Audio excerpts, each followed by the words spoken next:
ফজরের নামাজ পড়ে জায়নামাজে বসে আছে আরশ। আজ তাদের জীবনের একটা বিশেষ দিন। হয়তোবা আগামীকালে এই সূর্যটা আর নাও দেখা হতে পারে। দিন শেষে হয়তো লাশ হয়ে ফিরতে হতে পারে তাকে। হতে পারে এটাই সৃষ্টিকর্তাকে শেষবার ডাকা। আচ্ছা আচ্ছা, সে কি ভয় পাচ্ছে? এক অজানা ভীতি কি তাকে গ্রাস করে ফেলছে মনের অজান্তেই? মায়ের মুখটা খুব মনে পড়ছে তার। হায়দ্রাবাদের সব স্মৃতি আস্তে আস্তে ভুলতে শুরু করেছে সে। কোথায় কেটেছে তার শৈশব, কৈশোর, এখন ভালো করে মনেও করতে পারে না। দুটো ছোট বোন ছিল তার, পরীর মতো ফুটফুটে সুন্দর ছিল তারা। আচ্ছা, ওরা এখন কতটা বড় হয়েছে? ওদের কি বিয়ে হয়ে গেছে? সবচেয়ে বেশি মনে পড়ছে তার মাকে। শেষবার তার মা চিৎকার করে কেঁদে কেঁদে পড়েছিল, তুম মাচ্চা মেরা বেটা। শেষবার তার মা চিৎকার করে কেঁদে কেঁদে বলেছিল, তুম মাচ্চা মেরা বেটা, মাচ্চা। কিন্তু না এসেও তো কোনো উপায় ছিল না তার কাছে। তার নিজের বাবা তার শত্রু হয়ে গিয়েছিল। সে থাকলে হয়তো তাকে সহ তার মা আর বোন দুটোকে মেরে ফেলতো ওই মানুষটা। কতটা কষ্ট বুকে চেপে তাকে দেশ ছেড়ে চলে আসতে হয়েছিল। মায়ের ভাষা হিন্দিটাকেও মাঝে মাঝে ভুলতে বসে যেন সে। আচ্ছা, আজ যদি সে হানাদার বাহিনীর হাতে মারা যায়, তার মাকে কোনোভাবে খবর পাবে? অর্জুনদা বা জহির ভাই বা আক্তার ভাই কি মাকে একটা খবর দিতে পারবে? যৌবনের শুরুতেই জীবনের প্রথম এবং শেষ প্রেম হিসেবে তার জীবনে এসেছিল কুমুদ, তার হৃদমহলে প্রেয়সী, তার রাজকন্যা কুমুদপতি, যার চোখের মায়া কাটানোর ক্ষমতা তার মতো অধমকে সৃষ্টিকর্তা দেয়নি তাকে। আর কি দেখা পাবে ওই ডানাবিহীন পরীর? তার যে কলিজাটা পুরো ছারখার হয়ে যাচ্ছে তার প্রেমের জন্য। আরও দুইটা চিঠি লিখতে বসে, একটা মায়ের কাছে, অন্যটা কুমুদের কাছে। হতে পারে এটাই তার জীবনের শেষ স্মৃতি হিসেবে থাকতে তাদের কাছে। আদৌ তাদের কাছে কখনো পৌঁছাবে কিনা আরশ জানে না। পিঠে কারো স্পর্শ পেয়ে কিছুটা চমকে পিছনে তাকায় আরশ। তাকাতে দেখে তার আরেকজন বন্ধু গণেশ। আরশ হালকা হেসে বলল, কিরে, এত সকালে উঠে পড়লি যে? আমাদের বেরোনো তো এখনো কিছুটা দেরি আছে। গণেশ বিষণ্ণ মুখে আরশের পাশে এসে বসে। তার মুখ থমথম করছে।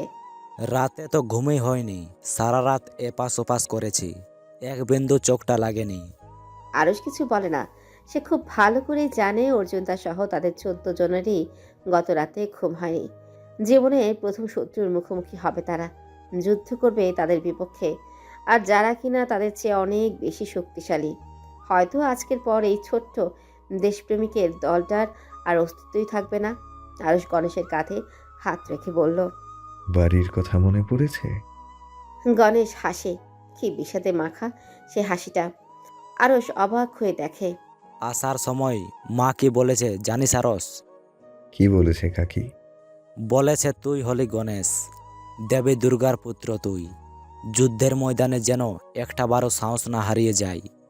যদি স্বাধীনতা ছিনিয়ে আনতে না পারিস, তাহলে আমার মুখাগ্নিও করবি না তুই। আরুষের শরীরে কাঁটা দিয়ে ওঠে।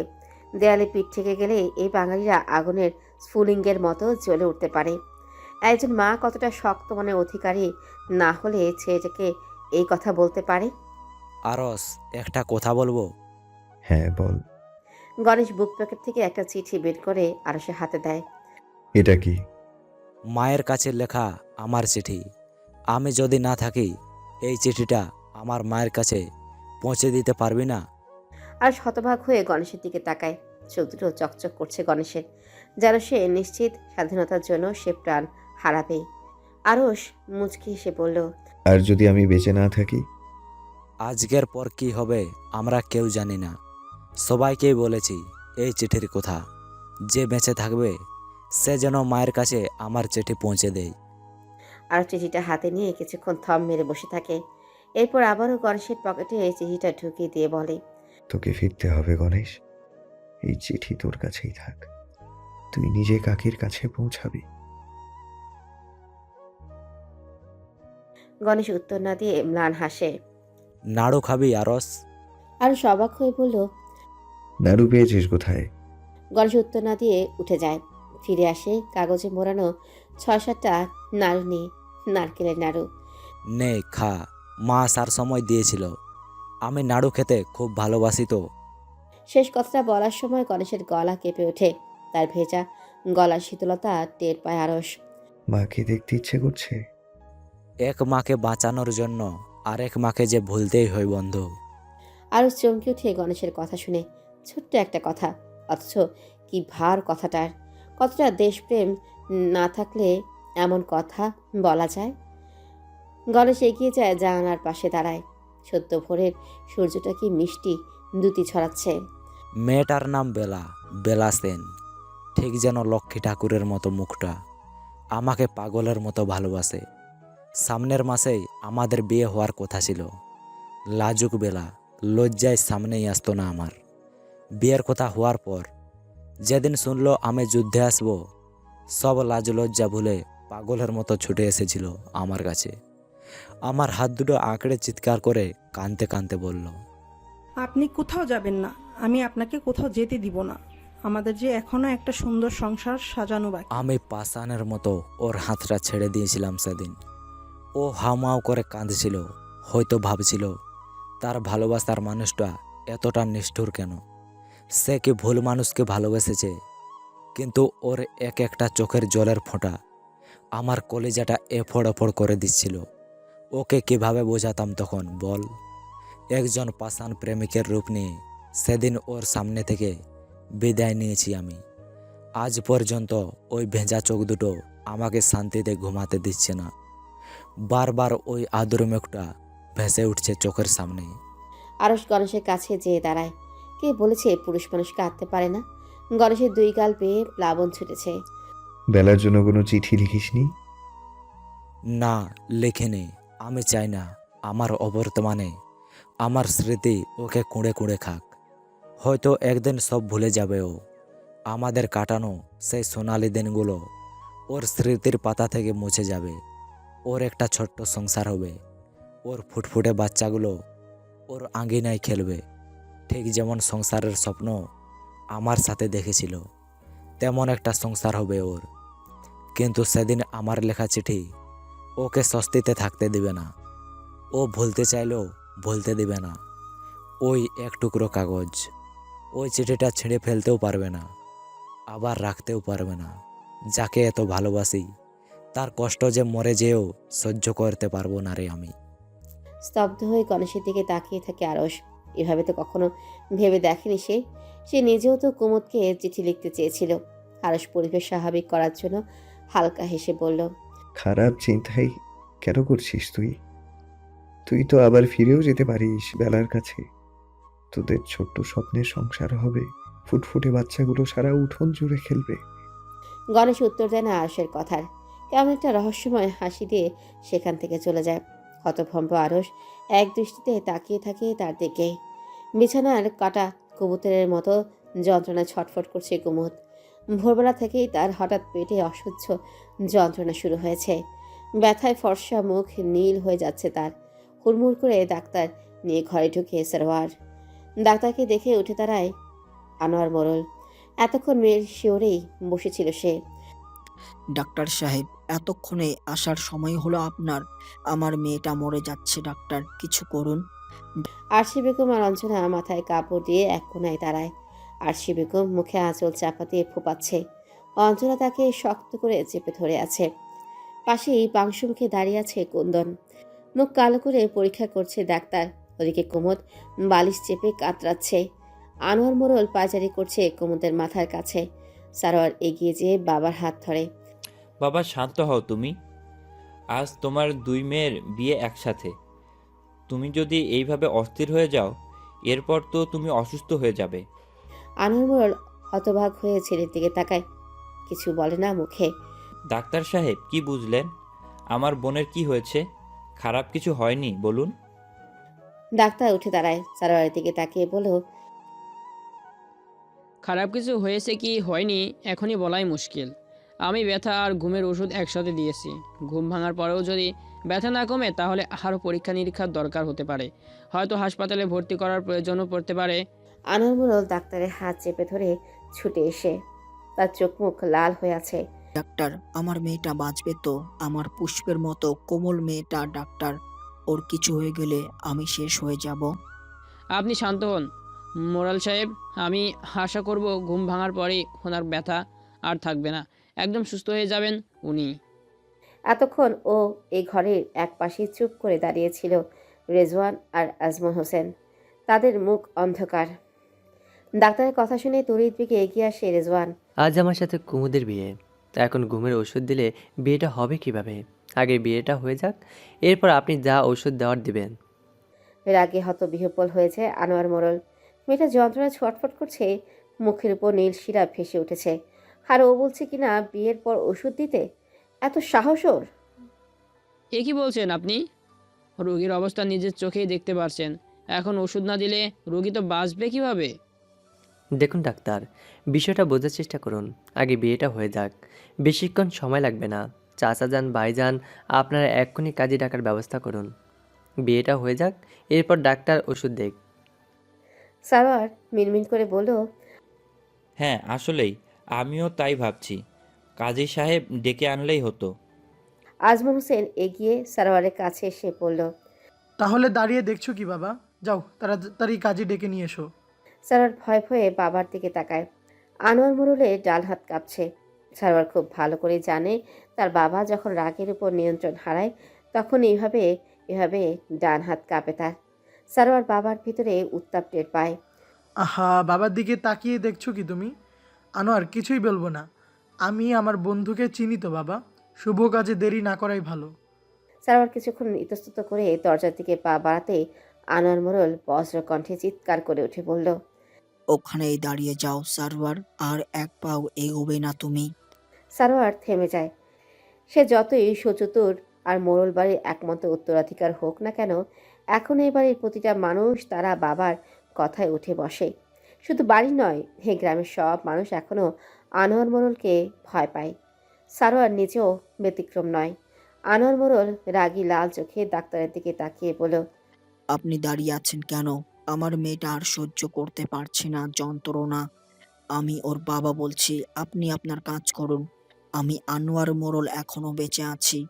আমার মেয়েদের ব্যাপারে আর কেউ সিদ্ধান্ত নেওয়ার আগে আমাকে অতিক্রম করতে হবে। রেজন আর চোখে তার বাবার দিকে তাকায়। আজমল হোসেন ফ্রুকুচকে আনোয়ার মোড়লের দিকে তাকিয়ে বলল। আর একটু ভেবে দেখ আনোয়ার, গ্রামের সবাই জানে আজ তোর দুই মেয়ের বিয়ে একসাথে। সব আয়োজন হয়ে গেছে, সামান্য তো কবুল বলাটাই। জিদ করিস না। আনোয়ার মোড়ল আজমল হোসেনের দিকে না তাকিয়ে বলল। আমার মেয়ের সুস্থতার কাছে এই পৃথিবীর নশ্বর। এই অবস্থায় আমার মেয়ে কবুল বলবে না। ও যেদিন সুস্থ হবে সেদিনই ওর বিয়ে হবে। এ নিয়ে আর একটা কথা আমি শুনবো না। রেজন কিছু বলতে গেলে আজমল হোসেন তার হাত চেপে ধরে তাকে থামায়। এখন উত্তেজিত হওয়া যাবে না। সামান্য কারণেই রাজকন্যা আর রাজত্ব দুটোই হারাতে হতে পারে। আনোয়ার মোড়ল যতই যাই হোক, তার মেয়েদের জন্য সে অন্য মানুষ, একজন বটবৃক্ষের মতো বাবা। ডাক্তার তার চিকিৎসা শুরু করে। কোমর যন্ত্রণা সহ্য করতে না পেরে গঙ্গাচ্ছে। আনোয়ার মোড়ল মেয়ের মাথা চেপে ধরে বুকের সাথে। আমি আছি মা, আমি আছি তোর পাশে। তোর বাবা যতদিন বেঁচে আছে তোর কোনো কষ্ট সে সহ্য করবে না। বৌমা, যাও তো আমার জায়নামাজটা এনে দাও। আমার মেয়ে যতক্ষণ সুস্থ না হবে আমি জায়নামাজ ছেড়ে উঠবো না। যা কিছুর বিনিময় হলেও আমি আল্লাহর কাছে আজ আমার মেয়ের সুস্থতা চাইবো। আনোয়ার মোড়ল কথা শেষ করে বাকিদের দিকে তাকায়। থমথমে মুখে দাঁড়িয়ে আছে রেজওয়ান আর আজমল হোসেন। সারোয়ার অপরাধী মুখে চুপ করে আছে। কুমুদের বিয়ে না হলেও কুন্দনের বিয়ে হবে আজ। একটু পরেই হয়তো বরপক্ষ চলে আসবে। সারোয়ার ব্যস্ত পায়ে বাইরে চলে যায়। খুব সন্তর্পণে অর্জুনের নেতৃত্বে ওদের দলটা এগিয়ে যাচ্ছে সামনের দিকে। তাদের কাছে খবর এসেছে পার্শ্ববর্তী গ্রামে ঢুকেছে পাক হানাদার বাহিনী। সেখান থেকে মেয়েদের উঠিয়ে নেওয়া হবে, সেই সাথে গবাদি পশু নেওয়া হবে প্রচুর। অনেক ক্ষয়ক্ষতি করা হবে গ্রামবাসীর। ওদের পরিকল্পনা ওরা এখনই আক্রমণ করবে না, তার কারণ শত্রুদের তুলনায় ওরা সংখ্যায় নগণ্য। ওদের সাথে অস্ত্রশস্ত্র বেশি নেই, তাই যা করার বুদ্ধি খাটিয়ে করতে হবে। শত্রুরা তাদের শিকার নিয়ে নৌকায় ঘরে ক্যাম্পে ফিরবে। মাঝির সাথে ওদের কথা হয়েছে। উত্তরে ঝোপের পাশে আসতেই মাঝি নৌকার গতি কমিয়ে দেবে।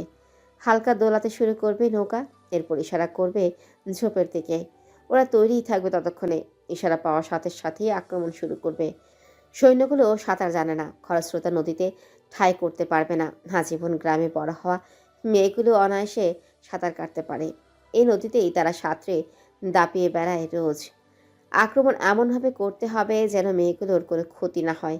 মেয়েরা নদীতে ঝাঁপিয়ে পড়লেই ওরা ওদের আসল অপারেশন শুরু করবে। একটা শত্রু যেন জীবন নিয়ে না ফিরতে পারে, এই প্রতিজ্ঞাবদ্ধ ওরা। সবাই যে যার পজিশন নিয়ে নে, জলদি। অর্জুনের কথায় বাকি 13 জন নিজেদের জায়গায় চলে যায়। অর্জুন কিছুটা সামনে থাকে। ইশারা বোঝার সাথে সাথেই বাকিদের ডাকবে সে। 1 সেকেন্ডও দেরি করা যাবে না। ওরা সামান্যতম সতর্ক হয়ে গেলেই কেউ আর বেঁচে ফিরতে পারবে না। আরও চোখ বন্ধ করে শেষবারের মতো তার প্রেয়সীর মুখটা মনে করার চেষ্টা করে। আর মনে হচ্ছে কেউ বুঝি তার কলিজাটা টুকরো টুকরো করে কেটে ফেলছে ধারালো ছুরি দিয়ে। এমন লাগছে কেন তার? কুমুদ ভালো আছে তো? ওর কোনো বিপদ হয়নি তো? এমন লাগছে কেন তার কুমুদের জন্য? ওরা কতক্ষণ এভাবে চুপ করেছিল ওরা জানে না। সময়টা যেন থমকে গেছে। নির্জন জংলায় চোদ্দরা তাজা প্রাণের বুকের ঠিপ ঠিপ আর আর নিঃশ্বাসের শব্দ ছাড়া আর কোনো শব্দ নেই। বেশ কিছুক্ষণ পর ওরা কোনো এক আর্তনাদের শব্দ শুনে থমকে যায়। অর্জুন হাতের ইশারায় ওদের শান্ত থাকতে বলে। মাঝের ইশারা ছাড়া কোনো পদক্ষেপ নেওয়া যাবে না। অর্জুন কান খাড়া করে শব্দটা উৎসের দিকে। আস্তে আস্তে শব্দটা দৃঢ় হয়। অনেকগুলো মেয়ে একসাথে চিৎকার করে কাঁদছে। সেই সাথে এই গরু ছাগলের ডাক। সব কিছু মিলিয়ে নারকীয় পরিবেশ যেন। অর্জুন চোখের ইশারায় সবাইকে তৈরি হতে বলে। ওরা 13 জন শক্ত করে নিজেদের মনকে তৈরি করে নেয়। হঠাৎ জংলার পাশে আসতেই মাঝি নৌকাটার গতি হঠাৎ কমিয়ে দেয় আর হালকা দোলানো শুরু করে। ক্যাপ্টেন ভ্রুকোচকে মাঝির দিকে তাকিয়ে বলল, ये क्या करते हो तुम? दिग्मा খারাপ হয়ে जाएगा क्या? এসব কি করছো তুমি? মাথা খারাপ হয়ে গেছে তোমার? মাঝি একগাল হেসে বলল, হুজুর মাফ করবেন, নৌকাটা হঠাৎ দুলেছে। किस्ती को ठीक से चलाना माला, अगर नहीं तो आपको খবর है। নৌকা ঠিক মতো চালাও মাঝি, না হলে তোমার খবর আছে। মাঝি হেসে বলল। জি হুজুর, অবশ্যই। জঙ্গলের একদম কাছে এসে ইতিউতি খোঁজে মাঝি। হঠাৎ অর্জুনের সবুজ শার্ট দেখে ফেলে সে। মাঝি হঠাৎ কেউ কিছু বোঝার আগে জয় বাংলা বলে নদীতে ঝাঁপ দেয়। এটাই ছিল ওর ইশারা। হতবিহ্বল হয়ে যায় ক্যাপ্টেন সহ সব সৈন্যরা। মাঝিকে মারার জন্য বন্দুক ওঠায় তারা। কিন্তু কোথায় কে? চোখের নিমিষেই ডুব সাঁতার দিয়ে কোথাও উধাও হয়ে গেল মাঝিটা। ওরা টেরও পেল না। ওদের কিছু ভাবার অবস্থাও নেই। বেহাল দশা সবার। নৌকা ডুবি ডুবি অবস্থা। ওরা কেউ সাঁতার পারে না। হঠাৎ গুলিবর্ষণ শুরু হয় জংলা থেকে। ওরা কিছু বোঝার আগেই 4 জন সৈন্য ঝপাঝপ করে পানিতে পড়ে যায় গুলি খেয়ে। মেয়েগুলো হয়তো কিছু বুঝতে পারে। সৈন্যগুলিকে ধাক্কা দিয়ে একের পর এক নদীতে ঝাঁপ দিতে থাকে তারা। ক্যাপ্টেন চিৎকার করে বলল, মুক্তি ইদার হায়, ফায়ার ফায়ার। ততক্ষণে আরও 2 জন সৈন্য পানিতে পড়ে গেছে। আচমকা দূর থেকে এক সৈন্য ওদের দেখতে পায়। ক্যাপ্টেনের দিকে তাকিয়ে চিৎকার করে বলল, ক্যাপ্টেন, মুক্তি মুক্তি। সবাই এদিকে তাকায়। এক ঝাঁক তরুণ একের পর এক গুলি বর্ষণ করেই যাচ্ছে। ক্যাপ্টেন কোনো রকমে নিজেকে শক্ত করে দাঁড় করিয়ে অর্জুনের দিকে বন্দুক তাক করে। আরও হঠাৎ সেদিকে তাকে হতবিহ্বল হয়ে যায়। এক্ষুনি অর্জুন তাকে গুলি করবে। অর্জুনটা কেন সরে আসছে না? সে কি খেয়াল করেনি? আরস আর কিছু ভাবতেই পারে না।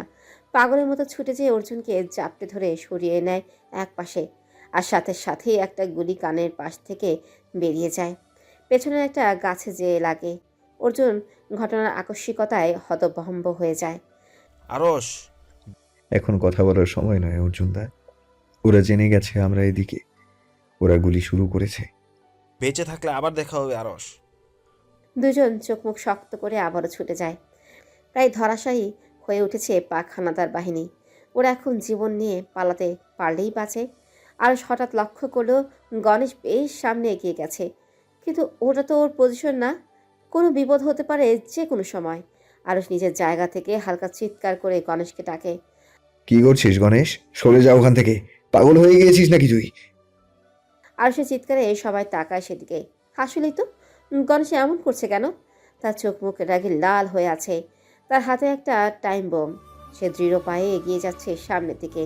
অর্জুন চিৎকার করে বলল, বাকিটা আমি দেখছি গণেশ, সরে আয় তুই।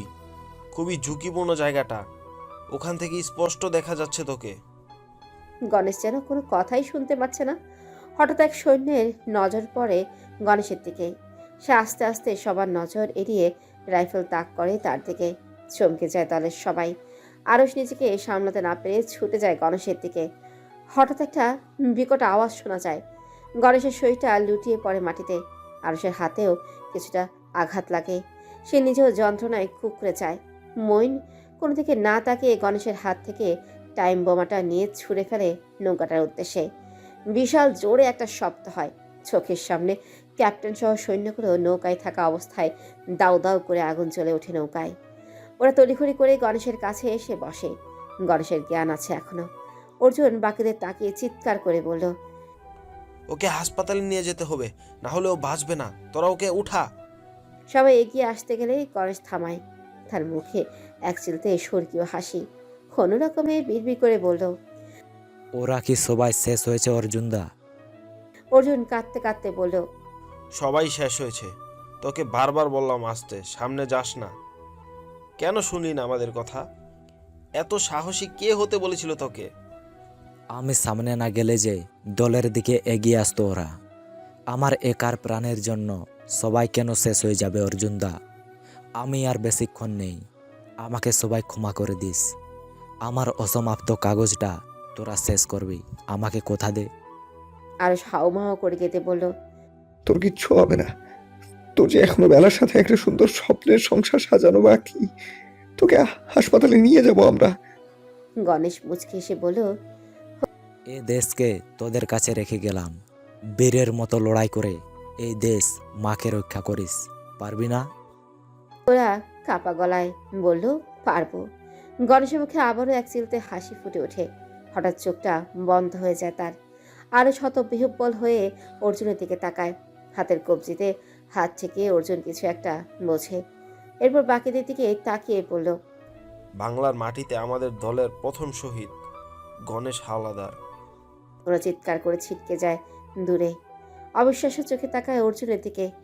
গণেশের রক্ত মাটিতে ছুঁয়ে পড়তে থাকে ওর বুক থেকে। সবুজ ঘাসের মধ্যে কালচে লাল রং এত স্বর্গীয় লাগছে কেন? মুখ অন্ধকার করে বসে আছে কুন্দন। তার বুকের ভেতরটা তোলপাড় হয়ে যাচ্ছে। দুমড়ে মুচড়ে যাচ্ছে তার সত্তা। কাজী সাহেব আবারও বললেন, কবুল বলুন মা জননী। কুন্দন চোখ বন্ধ করে ফেলে। তার চোখের সামনে এক টকবকে চুবুকের মুখ ভেসে উঠছে, যে হাসলে তার বাম গালে কারো একটা টোল পড়ে। ঘন চাপদারির মধ্যেও স্পষ্ট বোঝা যায়। আচ্ছা, মানুষটা কি জানে তার বাম গালের এই সামান্য গর্তটুকু তার হাসিটাকে কতটা মায়াময় করে তোলে? পরক্ষণেই চমকে ওঠে সে। কিছুক্ষণের মধ্যেই সে অন্য এক পুরুষের স্ত্রী হতে যাচ্ছে। তার ভাবনায় অন্য পুরুষ আসা যে ঘোর অন্যায়। মাস্টারমশাই যে পরপুরুষ তার কাছে। কুন্দনকে চুপ করে থাকতে দেখে অঞ্জনা তার কানের কাছে ফিসফিস করে বলল, কুন্দন, সবাই অপেক্ষা করছে তো, কবুল বলছো না কেন? কুন্দন হালকা কেঁপে ওঠে। উপস্থিত সবাই ভাবছে কুন্দন তার বড় বোনের জন্য দুশ্চিন্তা করছে। সারোয়ার হালকা কাশি দিয়ে বলল, কুমুদকে ডাক্তার সাহেব ঘুমের ওষুধ দিয়েছে, ও ঘুমাচ্ছে। ঘুম থেকে ওঠার পরই হয়তো ব্যথাটা কমে যাবে। ঘুম থেকে ওঠার পরই হয়তো ব্যথাটা আর থাকবে না। তুই দুশ্চিন্তা করিস না। কুন্দন মাথা নিচু করে চারপাশে একবার চোখ বুলিয়ে নেয়। তার মনে হচ্ছিল এক্ষুনি বুঝি মাস্টারমশাই চলে আসবেন। তাকে শেষবারের মতো এক নজর দেখার জন্যই মুখটা ছটফট করে ওঠে তার। যতই হোক তার কিশোরী বেলার প্রথম প্রেম, এত সহজে কি ভোলা যায়? হঠাৎ কুন্দনে চোখ পড়ে কিছুটা দূরের বরের প্যান্ডেলের দিকে। প্রাচীর এক দৃষ্টিতে তার দিকেই তাকিয়ে আছে। কি সেই দৃষ্টি? একজন পুরুষের চোখে বুঝি এত মায়া থাকতে পারে? সে কি তবে কুন্দনকে ভালোবেসে ফেলেছে? এভাবে ভালোবাসা হয়? আচমকা কুন্দন কবুল বলে দেয়, পরপর 3 বার। সবার মুখে হাসি ফুটে ওঠে। কুন্দন নিজের দৃষ্টি নামিয়ে নেয়, না হলে হয়তো সে দেখতে পারত শ্যামবর্ণের একাহারা গরনের ছেলেটার মুখে এক চিলতে হাসি ফুটিয়ে তার দিকে তাকিয়ে আছে। বাবা, আনোয়ার মোড়ল ঘাড় ঘুরিয়ে দরজার দিকে তাকায়। সারোয়ার এসে দাঁড়িয়েছে সেখানে। আনোয়ার মোড়ল উত্তর দেয় না। বাবা, কুমুদের বিয়ে হয়ে গেছে, সবাই তোমাকে খুঁজছে। তোমাকে তো সবটা সামলাতে বললাম।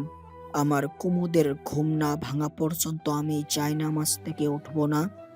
সারোয়ার গলা নিচু করে বলল। তা বললে কিভাবে হয় বাবা? নতুন আত্মীয় স্বজন, গ্রামের লোক কি বলবে? মেয়ে তো তোমার একটা না বাবা। আনোয়ার মোড়ল শান্ত দৃষ্টিতে সারোয়ারের দিকে তাকায়। সারোয়ার চুপ করে যায়। আজ বাবাকে কেমন অপরিচিত লাগছে তার। মনে হচ্ছে কোনো কারণে বাবা তার উপর ভীষণ রেগে আছে। কে কি বললো তা আমার কাছে গুরুত্বপূর্ণ না। আরশি বেগম পাশেই বসেছিল। সে কখনো তার স্বামী আর ছেলে কথা বললে সেখানে কথা বলে না, কিন্তু আজ কিছুটা সাহস করেই বলল। কারো কথা না ভাবলেও নিজের মেয়েটার কথা তো ভাববেন। মেয়েটা তো নিজ থেকে বিয়েটা করতে চায়নি, দেশের পরিস্থিতির জন্য আমরাই জোর করে তার বিয়েটা দিচ্ছি। বিয়ের মতো এমন গুরুত্বপূর্ণ একটা দিনে তার বাবা তার পাশে থাকবে না।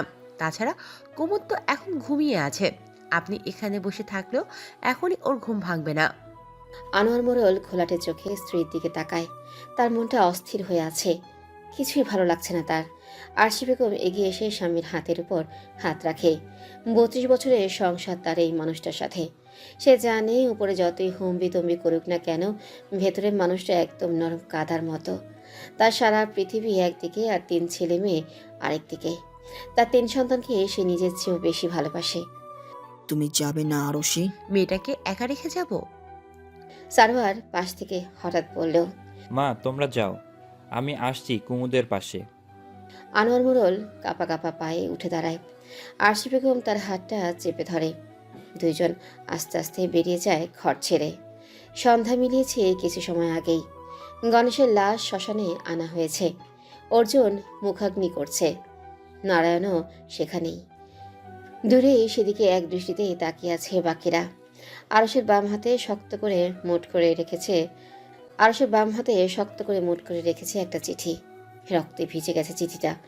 গণেশ যখন বীরের মতো যুদ্ধ করছিল, চিঠিটা তখনও তার বুক পকেটেই ছিল। কাঁদবে না করেও হু হু করে কেঁদে দেয় আরশ। আজ সকালেই ছেলেটা তরতাজা ছিল, তাকে নাড়ু খেতে দিল। বেলা নামক মেয়েটাকে নিয়ে কত কথা বলল, আর দিন শেষে সে নেই। কিছুক্ষণের মধ্যেই হয়তো ছাই হয়ে যাবে ছেলেটা। আরশ কিছুটা দূরে এসে চিঠিটা খোলে। আরশ ভেবেছিল হয়তো গণেশ তার মাকে অনেক কিছুই লিখবে, পৃষ্ঠা ভর্তি লেখা থাকবে অনেক আবেগময় কথা। কিন্তু আরশ অবাক হয়ে দেখল চিঠিটায় অল্প কিছু কথা লেখা, খুবই অল্প। মা গো, তোমায় খুব মনে পড়ছে জানো। আমার কেন যেন মনে হচ্ছে তোমার ওই লক্ষ্মী ঠাকুরের মতো মুখটা আমি আর দেখতে পারবো না। তবুও ভালো, অন্তত তুমি গর্ব করে বলতে তো পারবে আমার ছেলে দেশের জন্য শহীদ হয়েছে। আমি যদি আর না ফিরি, বেলাকে বলো আমাকে ক্ষমা করে দিতে, খুব সুন্দর একটা সংসার সাজিয়ে নিতে বলো ওকে। আমি যেখানেই থাকি ওর জন্য অনেক প্রার্থনা থাকবে। ভালো থেকো মাগো, তোমার জন্য কিছু করে যেতে পারলাম না, আমাকে ক্ষমা করে দিও মা। ইতি তোমার গণেশ। সামান্য চিঠিটার মধ্যে কি ছিল আরশ জানে না। চিঠিটা বুকের মধ্যে নিয়ে ফুপিয়ে উঠে সে। মঈন, কবি ওরা এসে আরশের কাঁধে হাত রাখে। কাঁদিস না আরশ, নিজেকে শক্ত কর। আর কত রক্তের ঝড় উঠবে আমাদের, বলতে পারিস? একটা তাজা প্রাণ কিভাবে শেষ হয়ে গেল। আমাদের বন্ধু, আমাদের সহচারী, আমাদের মতোই স্বপ্ন দর্শক চলে গেল আমাদের ছেড়ে। বাকিদের চোখেও পানি। কি উত্তর দেবে তারা? কোনো উত্তর কি আছে? অর্জুন সব কাজ শেষ করে ওদের পাশে এসে দাঁড়ায়। পকেট থেকে একটা সিগারেট বের করে ধরায়। ফুস করে ধোঁয়া ছাড়ে শূন্যের দিকে তাকিয়ে। বারবার বলেছিলাম পিছিয়ে যা, শুনলো না আমার কথা। অর্জুনের কথায় সবাই তাকায় তার দিকে। মনে মনে সবাই চিৎকার করে কাঁদতে চাচ্ছে, কোন একটা বাধার জন্য পারছে না। হয়তো ভাবছি কাঁদলেই বাকিরা মনোবল হারিয়ে ফেলবে। ঠোঁট কামড়ে কান্না আটকানোর চেষ্টা করছে সবাই। আর সে চিলেকোঠার ঘরটার শেষবারের মতো এসেছে কুন্দন। টেবিলের উপরে ধরে ধরে তার মাস্টারমশাইয়ের বইগুলো সাজিয়ে রাখা। কুন্দন আলতো করে ছুঁয়ে দেয় বইগুলো। মনে হচ্ছে বইগুলোতে এখনো আরশের স্পর্শ লেগে আছে। পুরো ঘরটায় যেন মাস্টারমশাইয়ের গন্ধ। মাস্টারমশাইয়ের প্রতি শুক্রবার জুমা নামাজে যাওয়ার সময় একটা আতর মাখত। এরপর কুন্দনকে যখন পড়াতে যেত, কুন্দন নেশায় পড়ে যেত সেই গন্ধের। কুন্দনে মনে হচ্ছে এখনো বুঝি সে ওই গন্ধ। মাস্টারমশাই স্মৃতিচারণ করছো নাকি? কুন্দন চমকে উঠে পেছনে ফিরে তাকায়। দরজায় রেজওয়ান বুকে হাত পেতে দাঁড়িয়ে আছে, তার চোখে কৌতূহল। কুন্দন থতমত খেয়ে বলল। রেজওয়ান হাসতে হাসতে এগিয়ে এলো কুন্দনের দিকে। তোমার সদ্য বিবাহিত বরকে ফেলে পুরনো ভালোবাসার মানুষের ঘরে ঘুরে বেড়াচ্ছ, এ কথা কি তারা জানেন? কুন্দন লাল চোখে তাকায় রেজওয়ানের দিকে। রেজওয়ান বরং মজা পাচ্ছে। একটু পরেই বিদায় নিয়ে শ্বশুরবাড়ি চলে যাবে, আর এখন পুরনো স্মৃতি হাতড়াচ্ছ। রেজওয়ান ভাই, আপনি এখানে? মুখ সামলে কথা বলুন রেজওয়ান ভাই। এসব কি বলছেন আপনি? কেন, ভুল কিছু বললাম? কিশোরী বয়স থেকে ভালোবাসিনি তুমি এই মাস্টারকে। রেজওয়ান বরং মজা পাচ্ছে বেশ। কুন্দন জোরে জোরে নিঃশ্বাস ফেলতে থাকে। কেন, ভুল কিছু বললাম? কিশোরী বয়স থেকে ভালোবাসনি তুমি মাস্টারকে? আচ্ছা কুন্দন, আমাকে একটা কথা বলো তো, এক ভিনদেশী যুবকের মধ্যে তোমরা দুই বোন কি পেলে? দুই বোন তার প্রেমে হাবুডুবু খাচ্ছ, অথচ কেউ কারোটা জানো না। কুন্দন কিছু একটা বলতে চেয়েও থেমে যায়। এ নিয়ে বেশি কথা সে বাড়াতে চাচ্ছে না। তার জীবনের পথ এখন অন্যদিকে বেঁকে গেছে। অন্য একজনের সাথে তার জীবন বাধা পড়ে গেছে। এসব কথা বাতাসের আগে ছড়ায়। তোমার বড় বোন কুমুদ তো তার প্রেমে দেওয়ানা, পারলে গাছতলাতে সংসার পাতে তার সাথে। শুধু কি ওই সুদর্শন চেহারা, নাকি অন্য কোনো ব্যাপার আছে? কুন্দন রাগে ফুস করে ওঠে, বলল। যদি জানেন যে আপা অন্য একজনকে এতটা ভালোবাসে, তাহলে কেন তাকে বিয়ে করার জন্য মরিয়া হয়ে উঠেছেন আপনি? রেজওয়ান শব্দ করে হেসে দেয়। কুন্দন রাগে অন্যদিকে তাকায়। শোনো গো কুন্দন কুমারী, রাজকন্যাকে শুধু রাজপুত্রের সাথেই মানায়, কোনো ভিনদেশী উড়ে এসে জুড়ে বসা লজিং মাস্টারের সাথে নয়। কুন্দন বিদ্রুপাত্মক হাসি হেসে বলল। আপনি নিজেকে রাজপুত্র মনে করেন? রেজওয়ান ভ্রুকুচকে তাকিয়ে বলল। কোনো সন্দেহ আছে? হাসালেন রেজওয়ান ভাই। কি বলতে চাচ্ছ? সত্যিকারের রাজপুত্র তো সে, যে অন্য দেশের মানুষ হয়েও এই দেশটাকে ভালোবেসে নিজের জীবনের মায়া ত্যাগ করে লড়াই করতে নেমেছে দেশের জন্য। সত্যিকারের সুপুরুষ যদি বলতেই হয়, তাহলে আমি তার নামটাই নিব। নিজ দেশে ফিরে যাওয়ার সুযোগ থাকতেও সে যায়নি। আর আপনি নিজের দিকে তাকান রেজওয়ান ভাই, কতটা কাপুরুষের কাতারে পড়েন আপনি। এই দেশের সন্তান হয়েও দেশকে এমন একটা বিপদের মধ্যে রেখেই বিলেত ফেরার পায়তারা করছেন আপনি। লজ্জা করা উচিত আপনার রেজওয়ান ভাই। রেজওয়ান চোখ মুখ লাল করে বলল। তোমার এত সাহস কুন্দন, আমাকে কাপুরুষ বলছো তুমি? কুন্দন মুচকে এসে বলল। আপনার মতো পুরুষদের হাতে চুরি পরে ঘরে বসে থাকা উচিত রেজওয়ান ভাই। আমার আবার কপাল খারাপ, মাস্টার মশাইয়ের মতো একজন বীরকে হারিয়ে আপনার মতো একজন কাপুরুষকে বিয়ে করতে হবে তার। আমি খুব খুশি হব যদি এই বিয়েটা না হয়, তবে প্রকৃতি সব সময় সবাইকে খুশি করে না। হয়তো সত্যিই আমার আপার কপালটা পড়বে, কিন্তু আজ যদি মাস্টার মশাই থাকতো, আপনার কোনো ক্ষমতা ছিল না তার কাছ থেকে আপাকে ছিনিয়ে নেওয়ার। তার চোখের দিকে তাকিয়ে কথা বলার শক্তি অন্তত আপনার মতো কাপুরুষের নেই। কুন্দন আর কথা বাড়ায় না, গটগট করে বেরিয়ে যায় ঘর থেকে। একটু পরেই তাকে শ্বশুরবাড়ির উদ্দেশ্যে রওনা দিতে হবে। রাগে থরথর করে কাঁপছে রেজওয়ান। এইটুকু একটা মেয়ে, তার এত সাহস! তার মুখের উপর এত বড় বড় কথা বলে গেল। মাস্টার কিনা এতটাই সুপুরুষ, আর সে কাপুরুষ। কি আছে ওই ভিনদেশি লোকটার মধ্যে? কোন জাদু বলে দুইজন রাজকন্যার মন জয় করে বসে আছে? রাগ সামলাতে না পেরে টেবিলের উপর থাকা বইগুলো একের পর এক ছুঁড়ে ফেলতে থাকে সে মাটিতে। পুরো ঘর এলোমেলো করে দেয়। ইচ্ছে করছে সবকিছু পুড়িয়ে দিতে এ ঘরের। সব অগোছলো করে খাটের উপরে বসে রেজওয়ান। শরীর জ্বলে যাচ্ছে তার রাগে। উঠোনে পা ছড়িয়ে শুয়ে আছে আরশ। তার পরনে ধূসর রঙা শার্টটা ঘামে ভিজে শরীরের সাথে লেপ্টে আছে। মনটা বিক্ষিপ্ত হয়ে আছে তার। বারবার তার কুমুদবতীর মুখটা চোখে ভাসছে। ছটফট করছে ওই কাজল কালো চোখ জোড়া দেখার জন্য। শোয়া থেকে উঠে বসে সে। কোনোভাবেই মনটা শান্ত করতে পারছে না সে। কেন এমন হচ্ছে তার? তাহলে কি কুমুদের কোনো বিপদ হলো? মাথার চুলগুলো চেপে বসে থাকে আরশ। একদিকে বন্ধু আর সহযোদ্ধাকে হারিয়ে ফেলার কষ্ট, অন্যদিকে প্রেয়সীকে একটা নজর দেখার জন্য শুকিয়ে আসা বক্ষ। দাঁতে দাঁত চেপে শূন্যের দিকে তাকিয়ে থাকে সে। কিরে, তুই বাইরে কেন এত রাতে?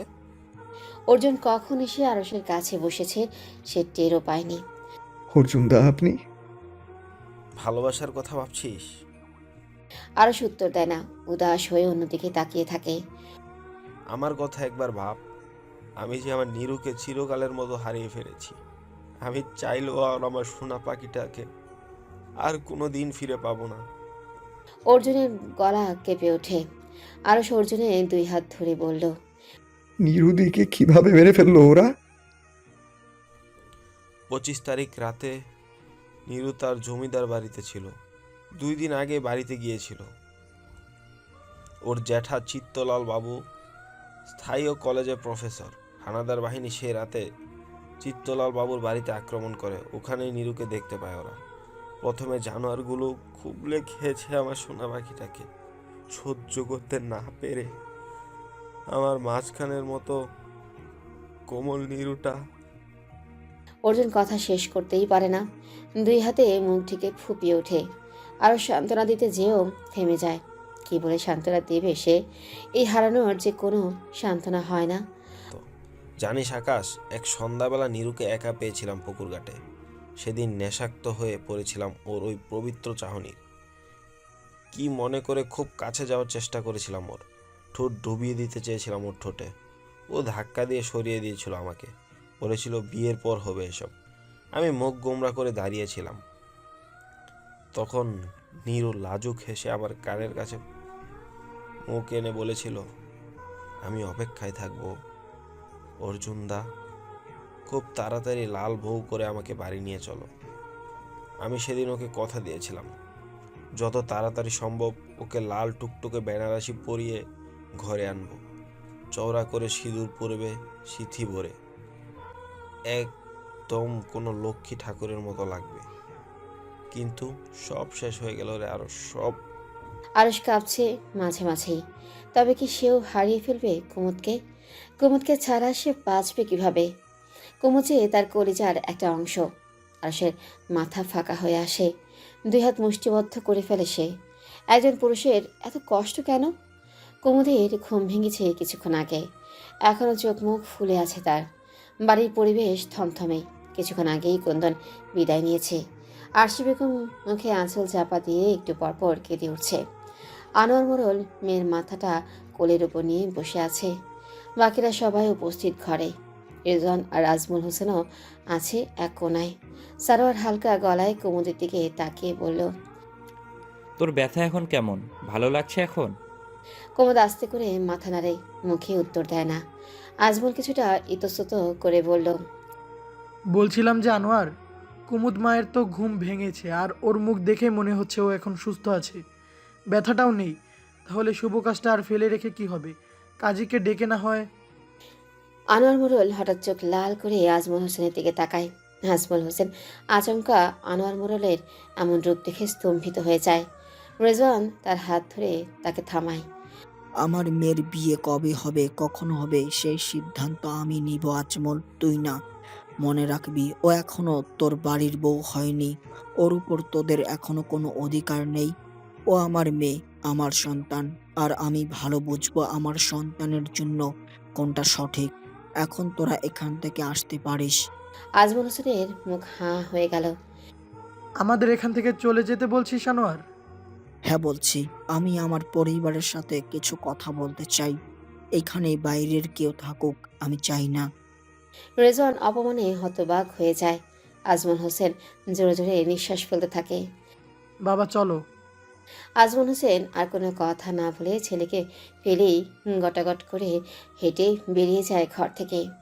রেজওয়ানও একবার কুমুদের দিকে তাকিয়ে বেরিয়ে যায়। সারোয়ার মাথা নিচু করে দাঁড়িয়ে আছে।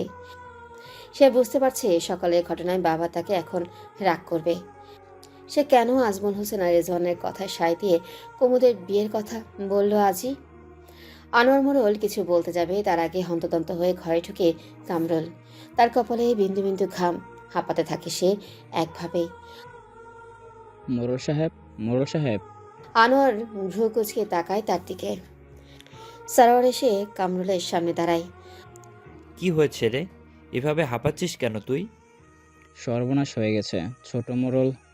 আনোয়ার মোড়ল এবার উঠে দাঁড়ায়। আরশি বেগম আর অঞ্জনা দুই পাশ থেকে কুমুদকে ধরে। কি হয়েছে কামরুল, পরিষ্কার করে বলো।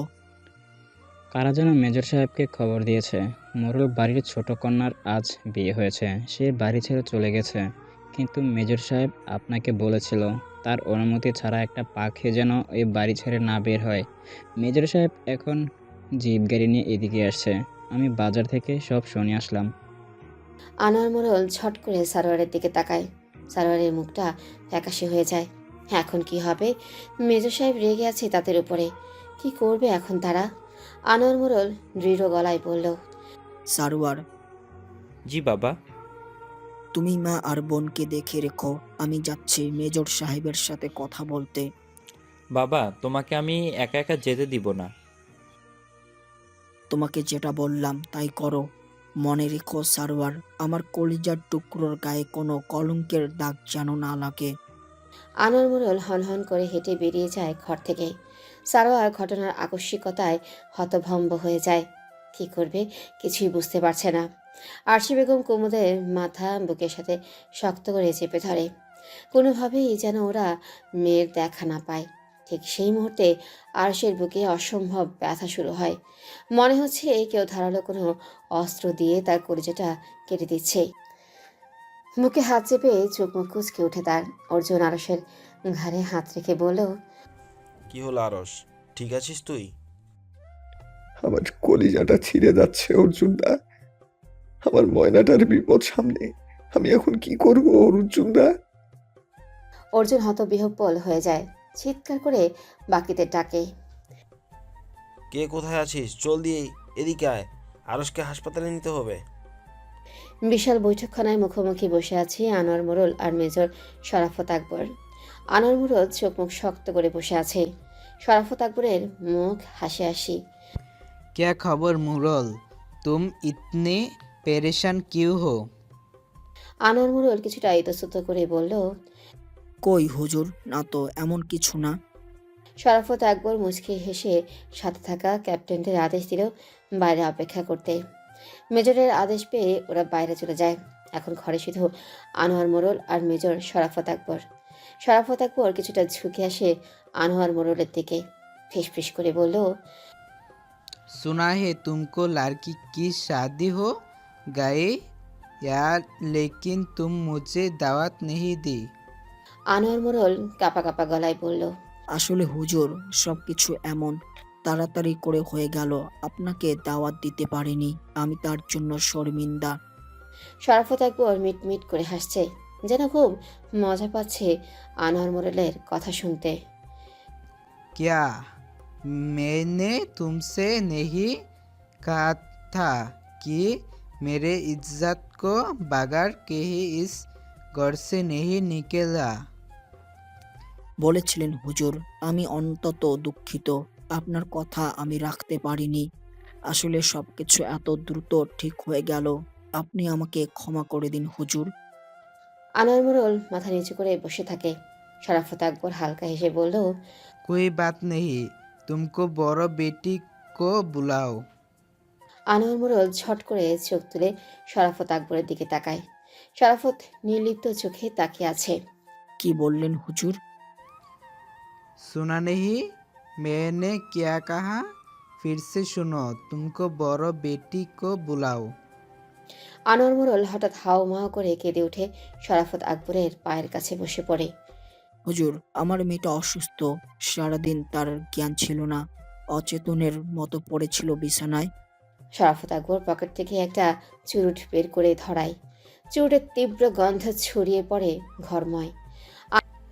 मैं सब कुछ जानता हूँ, वो डॉक्टर आप मेरे जिम्मा है, वो कहाँ है लड़की को हुश आई?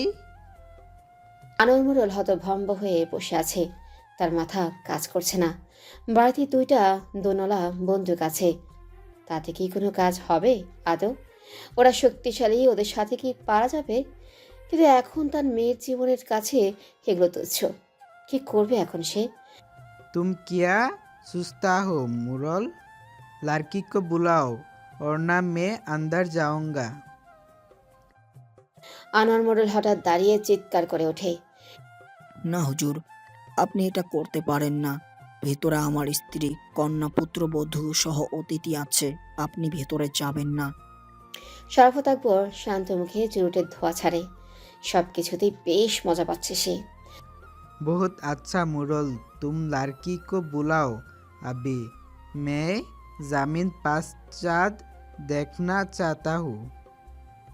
আনোয়ার মোড়ল থরথর করে কাঁপতে থাকে। তবে কি তার ফুলের মতো মেয়েটার সর্বনাশ হয়ে যাবে এখন? আর সে বাবা হয়ে সব দেখবে? এত ক্ষমতা, এত দাম্ভিকতা কি তবে চুরমার হয়ে যাবে আজ? কিভাবে বাঁচাবে তার মেয়েকে এখন? আর সে শরীর এখন কিছুটা ভালো, কিন্তু মনটা বিক্ষিপ্ত হয়ে আছে।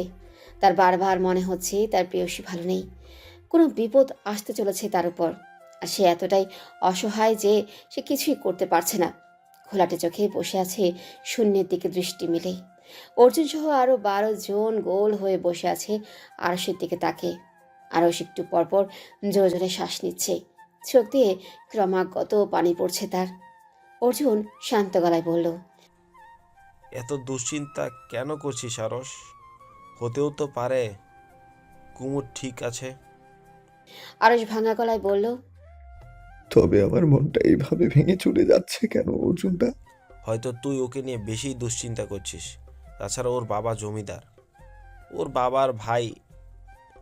হয়তো হয়তো তুই ওকে নিয়ে বেশি দুশ্চিন্তা করছিস। তাছাড়া ওর বাবা জমিদার, ওর বাবা আর ভাইয়ের এক কথায় ওখানকার ভাগে গরুতে এক ঘাটে জল খায়।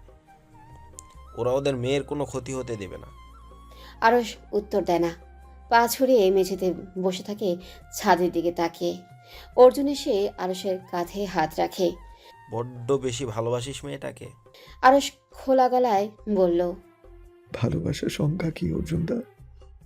এতগুলো দিন যে মানুষটাকে একবার চোখের দেখা না দেখে আমার অন্তর জ্বলে ছাই হয়ে যাচ্ছে, এইটাকে কি ভালোবাসা বলে? যে মোহিনীর 2 চোখের গভীরতায় আমার মতো আরশ নিঃস্ব, রিক্ত, অসহায়, এটাকে কি ভালোবাসা বলে? হৃদয়ের ধুধু মরুভূমিতে যার এক চিলতে হাসি বানের ডাক দেয়, যে প্রিয়ংবদার মুখ নিঃসৃত প্রতিটা বাণী স্বর্গের সুরের মতো কাজে, এটাকে কি ভালোবাসা বলে? যদি প্রেমিকার স্পর্শ এই চিত্তে হাজারো বিশ্বযুদ্ধের ডাক দেয়, তবে কি তাকে ভালোবাসা বলে? যদি সবগুলো উত্তর হ্যাঁ হয়, তবে সৃষ্টিকর্তার কসম, আমি আরশ বলছি, আমি আমার স্বচ্ছ পদ্ম পুকুরের মতো স্নিগ্ধ প্রেমিকাকে নিজের জীবনের চেয়ে 1000 গুণ বেশি ভালোবাসি। উপস্থিত সবাই স্তব্ধ হয়ে যায় আরশের কথাগুলো শুনে। কারো মুখে কোনো শব্দ নেই। অর্জুনের ঠোঁটের কোণে এক চিলতে হাসি ফুটে ওঠে। আরশ হঠাৎ সোজা হয়ে বসে, অর্জুনের চোখের দিকে চোখ রাখে। অর্জুনের 2 হাত চেপে ধরে বলল, অর্জুনদা, আমার একটা কথা রাখবেন? বল আরশ। আমি কিছুদিনের জন্য চট্টগ্রামের বাইরে যেতে চাই। আমাকে কি অনুমতি দেবেন আপনি? দয়া করে না বলবেন না। আঁতকে ওঠে অর্জুন। কি বলছিস তুই? দয়া করে এটা বলিস না। তুই তুই এখন গ্রামে যাবি? আরো শক্ত গলায় বলল, অর্জুনদা, আমি ঠিক সময় মতো চলে আসব। রণে ভঙ্গ দিয়ে যুদ্ধক্ষেত্র পরিত্যাগ করার মতো পুরুষ আমি নই। আমাকে মাত্র 2টা দিনের জন্য যেতে দিন। অর্জুন উঠে দাঁড়ায়, কঠিন গলায় আরশের দিকে তাকিয়ে বলে, আমি পারবো না আরশ। আরশও উঠে দাঁড়ায়, অর্জুনের পাশে এসে দাঁড়ায়। তুই ওখানে গেলে আর ফিরে আসতে পারবি না। সারোয়ার মোড়ল তোকে জানে বাঁচিয়ে ফিরতে দেবে না। তোকে ধরার জন্য ওত পেতে আছে সবাই ওখানে। কোনোভাবে তোকে দেখতে পেলেই সাথে সাথে ধরিয়ে দিবে তোকে। আমার জীবন থাকতে তোকে আমি হারাতে পারবো না। এ আবদার তুই করিস না আরশ। আরশ অসহিঞ্চ হয়ে অর্জুনের মুখোমুখি দাঁড়িয়ে বলল, কেউ জানবে না অর্জুনদা। আমি লুকিয়ে কুমুদের সাথে দেখা করেই চলে আসব। ওকে এক নজর না দেখা পর্যন্ত আমার মনটা অশান্ত হয়ে থাকবে। আমি কোনো কাজে মন দিতে পারবো না। অর্জুন কিছু বলতে যাবে, তার আগে দরজায় কারো কণ্ঠস্বর শুনতে পেয়ে থমকে যায় ওরা। এখানে কি আরশ বলে কেউ আছে? সবার চোখ মুখ থমথমে হয়ে যায়, শুধু আরশের মুখে হঠাৎ হাসি ফুটে ওঠে। খোলা গলায় আরশ বলল, আক্তার ভাই। আনোয়ার মোড়ল ঘোলাটে চোখে দাঁড়িয়ে আছে আজমল হোসেন আর রেজওয়ানের সামনে। সারোয়ার মুখে হাত বেঁধে দাঁড়িয়ে আছে পাশেই। এখন আমি কি করব তোরা বল। কে কিছু বলার আগে আজমল হোসেন বলল, মেজর শরাফত আকবর তো বাঘ ভাল্লুক নয়, সে যদি কুমুদকে দেখতে চায় তো দেখানো হোক। আনোয়ার মোড়ল হতবাক হয়ে আজমল হোসেনের দিকে তাকায়। এটা তুই কি বললি আজমল? আমি আমার মেয়েকে মেজরের সামনে নিয়ে যাব? এছাড়া তো আর কোনো উপায়ও নেই। এখন একজনের জন্য আমরা সবাই তো মারা পড়ব না কি? মেজর যদি এবার রেগে আমাদের উপর আক্রমণ করে, কেন যে আসতে গেলাম দেশে, এসেই বিপদের মধ্যে পড়তে হলো। ভালোই ভালো দেশ ছাড়তে পারলে এখন খুশি। আনোয়ার মোড়ল রাগে কাঁপতে থাকে। অতিরিক্ত রেগে গেলে সে কোনো কথাই বলতে পারে না। সারোয়ার বুঝতে পেরে বাবার কাঁধ চেপে ধরে। আনোয়ার মোড়ল রেজওয়ানের দিকে তাকায়। সে মাটির দিকে তাকিয়ে দাঁড়িয়ে আছে। তুমিও কি তোমার বাবার সাথে একমত? রেজওয়ান চোখ তুলে তার বাবার দিকে তাকায়। এরপর আস্তে আস্তে বলে, চাচা যান, আবেগ দিয়ে চিন্তা না করে বিবেক দিয়ে চিন্তা করুন। আপনারা এই এলাকায় প্রভাবশালী জমিদার, আপনাদের মেয়েকে উনি কিছুই করবেন না। কিন্তু কুমুদকে যদি ওনার সামনে এখন না হয়, উনি ভিতরে চলে আসবে। আমরা কেউ আটকাতে পারবো না। বাড়িতে আমার মাও রয়েছেন। বুঝতেই পারছেন আমি কি বলতে চাচ্ছি। আনোয়ার মোড়ল যেন অবাক হওয়ার সীমা অতিক্রম করে ফেলেছে। সারারও এই প্রথমবারের মতো রেজওয়ানের উপরে এতটা রেগে ওঠে। এই ছেলে কিনা তার বোনকে বিয়ে করবে? এই ছেলে তো তার বোনের পায়ের নখেরও যোগ্য নয়। আনোয়ার মোড়ল রাগে কাঁপতে কাঁপতে সারোয়ারের দিকে তাকিয়ে বলল, এই কাপুরুষের সাথে আমি আমার মেয়ের বিয়ে দেব না সারোয়ার, দুনিয়া উল্টে গেলেও না। রেজওয়ান রাগে লাল হয়ে আনোয়ার মোড়লের দিকে তাকায়। সে কিছু বলতে যাবে তার আগে আজমল হোসেন বিদ্রুপাত্মক হাসি দিয়ে বলল, তা বললে তো এখন হবে না আনোয়ার। ছেলেকে বিয়ে দেওয়ার জন্য শুধু লন্ডন থেকে এখানে এসেছি। ছেলের বিয়ে না দিয়ে আমি এখান থেকে যাব না। যা কিছু হয়ে যাক, রেজনের সাথে কুমুদের বিয়ে দিয়ে এই বাড়ি ছাড়বো আমরা। আনোয়ার রাগে হতবিহ্বল হয়ে সারোয়ারের দিকে তাকায়। সারোয়ার চোখ বড় বড় করে আজমল হোসেনের দিকে তাকিয়ে বলল, চাচা যান, মুখ সামলে কথা বলুন। এটা আপনার বিলেত নয়, এটা আমাদের এলাকা। এই এলাকায় মোড়লদের উপর কথা বলার সাহস কারো নেই। আপনি তো দূরের কথা, নিজেদের সীমার মধ্যে থেকে কথা বলুন। আজমল হোসেন খোলা গলায় হেসে বলল, হাসালে সরোয়ার, মোরলদের ক্ষমতা তো দেখাই যাচ্ছে। আনোয়ার, মোরল আর সরোয়ার মোরল যে কিনা নিজেদের মেয়েকে বাঁচাতে পারে না, তাদের ক্ষমতার গল্প আর আমাদের দিও না। এখন দেখো কিভাবে তোমার বোনকে বাঁচাবে। সারোয়ার রেজনের দিকে তাকায়। রেজন এখনো রাগে লাল হয়ে আনোয়ার মোড়লের দিকে তাকিয়ে আছে। কাপুরুষ সম্বোধনটা এখনো হজম করতে পারেনি সে। আচমকা হাঁপাতে হাঁপাতে কামরুল ঢুকে ঘরে। মোড়ল সাহেব, মেজর সাহেব আমাকে পাঠালো, বলল 5 মিনিটের মধ্যে বড় আপাকে তার সামনে হাজির করতে, না হলে সে ভিতরে ঢুকে যাবে। আনোয়ার মোড়ল আর্তনাদ করে উঠল। সারোয়ার ঝাপটে ধরল বাবাকে। আজমল হোসেন মুচকি হেসে তাকায় আনোয়ার মোড়লের দিকে। সরোয়ার রে, আজ বুঝতে পারছি কি রত্ন আমরা হারিয়েছি। আজ যদি মাস্টার এখানে থাকতো, আল্লাহ ছাড়া কারো ক্ষমতা ছিল না কুমুদের দিকে কারো তাকানোর। রেজন শব্দ করে দরজা লাগিয়ে দেয় আনোয়ার মোড়লের সামনে। অপমানে শরীর জ্বলছে তার। আনোয়ার মোড়ল মেঝেতে পা ছড়িয়ে বসে পড়ে। সারোয়ার হাত মুষ্টিবদ্ধ করে কিছুক্ষণ দাঁড়ায়। এরপর বাবাকে ওখানে রেখে ঝড়ের বেগে সিঁড়ি বেয়ে নিচে নামতে থাকে সে। তার উদ্দেশ্য বৈঠকখানা। আক্তার ভাই, আপনি এখানে? ঠিকানা পেলেন কোথায়? আরশ ভাই আমার, কতদিন পর তোমাকে দেখলাম। আক্তার 2 হাত বাড়িয়ে দেয় আরশের দিকে। আরশ ছুটে যেয়ে তাকে জড়িয়ে ধরে। আক্তার ভাই, আপনি এসেছেন? আমার দম বন্ধ লাগছিল এখানে, কিছুই ভালো লাগছিল না। আক্তার চুপ করে থাকে। তার মুখ থমথম করছে। আরশ তাড়াহুড়ো করে আক্তারকে বসায় সামনে। বাকিরা গোল হয়ে তাদের ঘিরে দাঁড়িয়ে আছে। ওদিকের খবর বলুন আক্তার ভাই। আমার কুবুত কেমন আছে? কি খবর এনেছেন আপনি? আক্তার ঘোলাটে চোখে আরশের দিকে তাকায়। কি হয়েছে আক্তার ভাই? আপনাকে এমন লাগছে কেন? সব ঠিক আছে তো? আরশের কণ্ঠ কেঁপে ওঠে। অজানা একটা ভয় গ্রাস করে ধরে ওকে। চুপ করে থাকবেন আক্তার ভাই, উত্তর দিন দয়া করে। সব ঠিক আছে তো? আক্তার আরো কিছুক্ষণ চুপ থেকে বাকিদের উপর চোখ বোলায়। এরপর মাথা নিচু করে বলে, কুমুদকে ভুলে যাও আরশ, ও আর তোমার নেই। সশব্দে চিৎকার করে ওঠে আরশ। তার চোখ মুখ ভয়ঙ্করভাবে লাল হয়ে ওঠে। ছুটে যেয়ে আরশ আক্তারের কলার চেপে ধরে।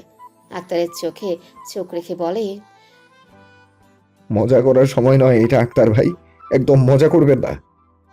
আরও যেন হৃদয়ের জ্ঞান শূন্য হয়ে গেছে। কোনো দিকে কোনো হুঁশ নেই তার। অর্জুন সহ বাকিরা দৌড়ে যায় সেদিকে, আরশকে ছাড়ানোর চেষ্টা করে। এ কি করছিস আরস? ছাড় ওনাকে, আগে শোন সবটা। আক্তার ছলো চোখে তাকায় আরশের দিকে। আরস, শান্ত হও ভাই আমার। আজ সকালেই কুমুদের সাথে ওর বাবার বন্ধুর ছেলে রেজওয়ানের বিয়ে হয়ে গেছে।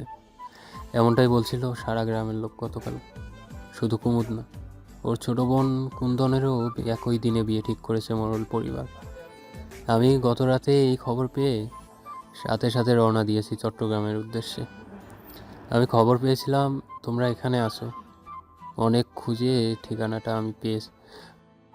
আরশ আক্তারকে ছেড়ে দেয়। সারা ঘরে পাগলের মতো গোল হয়ে ঘোরে সে। কাঁদতেও যেন ভুলে গেছে সে, শুধু দৌড়াচ্ছে আর বুক চাপড়াচ্ছে। শান্ত হ আরস, এ কি করছিস তুই? মরে যাবি তো এবার। কোনো কথাই কানে যাচ্ছে না আরশের। বদ্ধ উন্মাদ ছাড়া পেলে যেমন আচরণ করে সে তাই করছে। অর্জুন উপান্তর না পেয়ে আক্তারের দিকে তাকিয়ে বলল, ভাই, আপনাকে আমি চিনি না, কিন্তু আরস আপনাকে চিনে। আপনি যা বলছেন তা কি সত্যি? আক্তার কথা না বলে পকেট থেকে একটা কাগজ বের করে অর্জুনের হাতে দেয়। এটা কি? এটা আরসের কাছে লেখা ওর কুমুদবতীর শেষ চিঠি। এখানে সব লেখা আছে। চিঠিটা গতকাল দুপুরে ওদের বাড়ির কাজের লোক কামরুল আমাকে দিয়ে যায়। অর্জুন আরশের দিকে তাকায়। সে এখনো আর্তনাদ করেই যাচ্ছে। অর্জুন চিঠিটা এখনই আরশকে দেবে না ঠিক করে। কিছুটা দূরে যেয়ে চিঠিটা খোলে সে। বারবার ইতস্তত করছিল অর্জুন। অন্যের ব্যক্তিগত চিঠি এভাবে পড়া উচিত নয়, কিন্তু এখনের পরিস্থিতি তাকে বাধ্য করছে এটা করতে। অর্জুনের শির দ্বারা বেয়ে একটা শীতল স্রোত নেমে যায়। তার মানে এই লোকটা মিথ্যে বলছে না, সত্যি সত্যি তবে আরও চিরকালের মতো হারিয়ে ফেল তার কুমুদবতীকে। কাঁপা কাঁপা চোখে অর্জুন তাকায় আরশের দিকে। ছেলেটা কিভাবে সামলাবে এখন নিজেকে? মেজর সাহেব, শরাফত আকবর চোখ তুলে তাকায় সারোয়ারের দিকে। সারোয়ার চোখ মুখ কঠিন হয়ে আছে। अरे सरवर मुरल इतनी देर क्या थी तुम? আপনাকে একটা অনুরোধ করতে এসেছি আমি। হ্যাঁ, কহো কহো। মেজর সাহেব, সেই শুরু থেকেই আমরা দেশের মানুষের বিপরীতে যে মানুষের সাথেই আছি, কখনো আপনাদের কথার বাহিরে যায়নি। আজ আমাদের একটা অনুরোধ আপনাকে রাখতেই হবে। শরাফত আকবর ভ্রু কুচকে তাকায় সারোয়ারের দিকে। মেজর সাহেব, আমার বোনটা অসুস্থ, সে বিছানা ছেড়ে উঠতে পারছে না। তাছাড়া আমরা খুব রক্ষণশীল একটা পরিবেশে আমাদের বাড়ির মেয়েদের রাখি সব সময়। আমার অনুরোধ, আমার বোনটাকে আপনি দেখতে চাইবেন না। সারোয়ার কিছু বুঝে ওঠার আগেই হঠাৎ নিচে পড়ে যায়। শরাফত আকবর আচমকাই তার মুখে খুশি লাগিয়ে দেয়। হালকা চিৎকার করে ওঠে সারোয়ার। ঠোঁটের কোণে জ্বালা করে ওঠে। হাত দিয়ে দেখে ফিনকি দিয়ে রক্ত পড়ছে। সারোয়ার ঘুরে তাকায় শরাফত আকবরের দিকে। সে দাঁড়িয়ে আছে নির্লিপ্তভাবে, যেন কিছুই হয়নি। ছেলে চিৎকার শুনে পাগলের মতো ছুটে আসে আনোয়ার মোড়ল সেখানে। এসেই সারোয়ারকে ওভাবে পড়ে থাকতে দেখে জোরে চিৎকার করে ওঠে সে। সারোয়ার! আনোয়ার মোড়ল জাপটে ধরে সারোয়ারকে। এরপর একটা ঘৃণা নিয়ে মেজরের দিকে তাকায় সে। লোকটাকে একটা নরকের কীটের মতো লাগছে। আপনি আমার ছেলেকে মারলেন হুজুর? শরাফত উত্তরই দেয় না।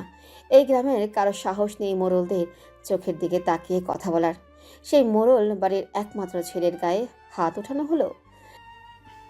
लड़की को फौरन बुलाओ वरना तुम मर जाओगे। সারোয়ার ক্ষুব্ধ হয়ে বাবার দিকে তাকিয়ে বলল, না বাবা, তুমি কুমুদকে ডাকবে না। আমাদের যা করার উনি করুক, কুমুদের কোনো ক্ষতি যেন না হয় বাবা। আনোয়ার মোড়ল হতবিহ্বল হয়ে একবার ছেলের দিকে একবার মেজরের দিকে তাকায়। শরাফত একবার রাগে লাল হয়ে সারোয়ারকে টেনে উপরে তোলে। আনোয়ার মোড়ল ছেলের আরেক হাত ধরে টানতে টানতে বলল, ওকে ছেড়ে দিন মেজর সাহেব, দয়া করুন। সারোয়ারের চোখ দিয়ে আগুন ঝরছে। শরাফত আকবর সারোয়ারের মুখে আবার আঘাত করতে যাবে ঠিক এমন সময় ভাইজান বলে একটা বিকট মেয়েলি চিৎকার ভেসে আসে সিঁড়ির গোড়া থেকে। হতভম্ব হয়ে যায় আনোয়ার মোড়ল আর সারোয়ার। তার মানে কুমুদ নেমে এসেছে? শরাফত আকবর পূর্ণ দৃষ্টি মিলে সেদিকে তাকায়, আর তাকাতেই যেন 2 কদম পিছিয়ে যায় সে। হঠাৎ দমটা বন্ধ হয়ে আসে কিছু সময়ের জন্য। গাঢ় নীল শাড়িতে আলুথালু খোপায় আর রক্ত জবার মতো লাল চোখে তার সামনে কোনো মানবী নয়। বেহেস্ত থেকে আসা হুর দাঁড়িয়ে আছে নির্ঘাত। এ যে সাক্ষাৎ আসমান থেকে নেমে আসা কোনো পরী, অবশ্যই পরী। এই কন্যা কোনো মানব কন্যা হতেই পারে না। পুরো সিঁড়িটাই যেন আগুনে ঝলসে যাচ্ছে। এই ছিল তবে অত্যাচারী মেজর শরাফত আকবরের সাথে জমিদার কন্যা কুমুদপতির প্রথম সাক্ষাৎ। কুমুদ পাথরের মূর্তির মতো দাঁড়িয়ে আছে বৈঠকখানার দরজার সামনে। তার চোখ মুখ শক্ত হয়ে আছে। সামান্য আরশোলা দেখে ভয়ে চিৎকার করা মেয়েটাও আজ এত কঠিন হয়ে কিভাবে দাঁড়িয়ে আছে। সে কি জানে না তার সামনে যে দাঁড়িয়ে আছে সে এক নিমেষেই ওর জীবনটা তছনছ করে দিতে পারে।